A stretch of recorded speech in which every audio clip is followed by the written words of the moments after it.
The Forte, well, it didn't really have much of an appetite. But the K4, well, that thing eats Corollas for lunch.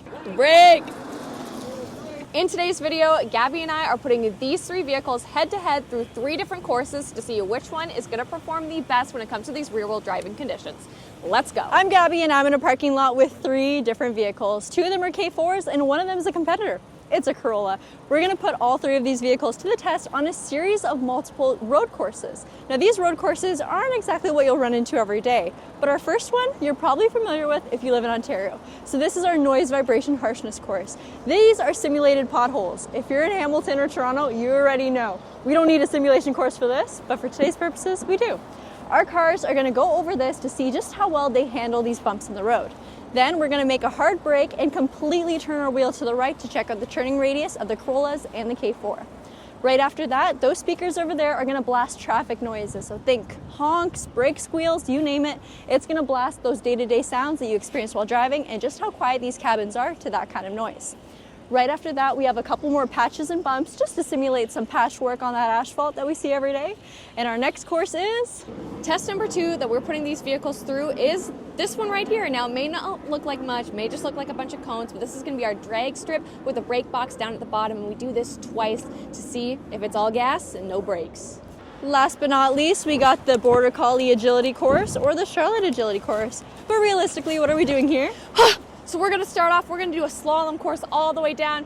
We're gonna do a quick corner, and that's gonna lead us right into our emergency lane change. So you're gonna move left, you're gonna move right, or right and then left, I guess, to make sure we're not hitting the Hudson's Bay.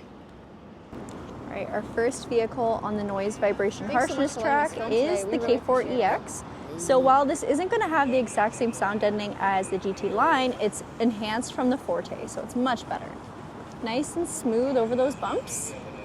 We're gonna get a hard stop and then a full crank to the right.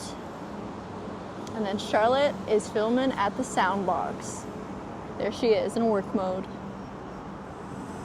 Okay, let's take a look at the Corolla though.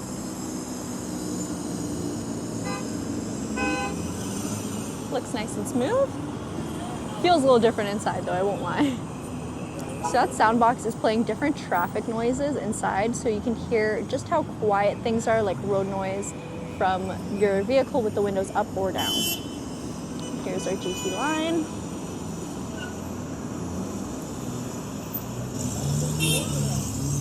I will say the sound box is by far the hardest obstacle or test to film and get the response of, because it just doesn't pick up well with our microphones.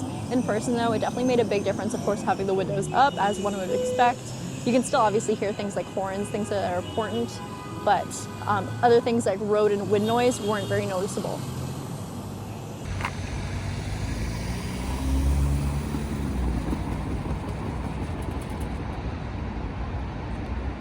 The GT line car, everybody else.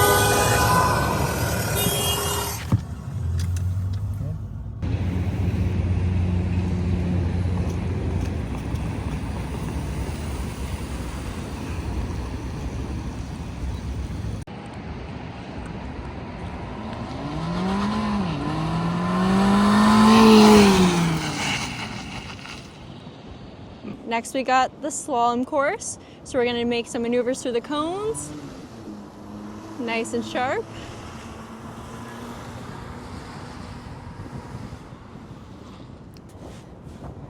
So we're gonna go on our acceleration pad into a sharp right, into a sharp left, and then into a hard brake. So the audio in this clip was kind of unusable because we weren't really talking about anything specific. Now here you can see the K4EX going through the slalom, and then the Corolla up next. Now the K4EX, obviously the performance isn't as crazy as the GT line turbo model, but we knew that going into it. As far as the Corolla goes, the price point was very similar to the K4EX, and it was so lackluster. And now this isn't exactly a performance opinion or anything like that, just a personal one.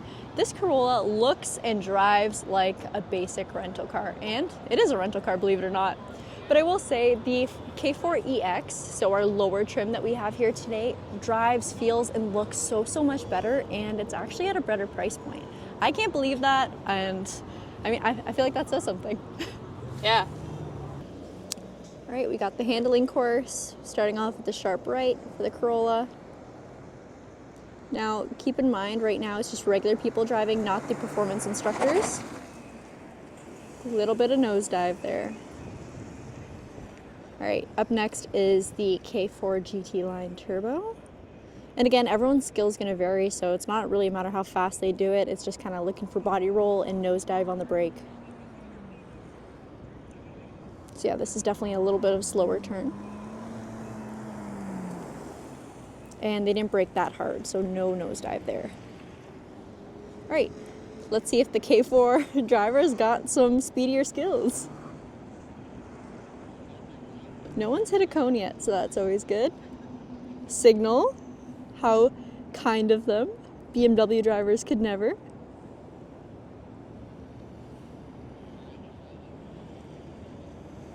And right down the line.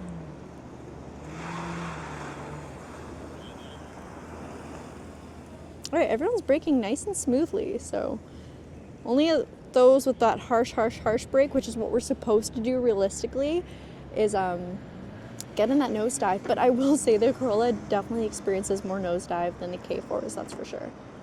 Oh, was that a cone down? Smooth. Come on, brake! Brake! She ain't got no brakes! Ooh! Well, the brakes do work. I also appreciated that courtesy signal.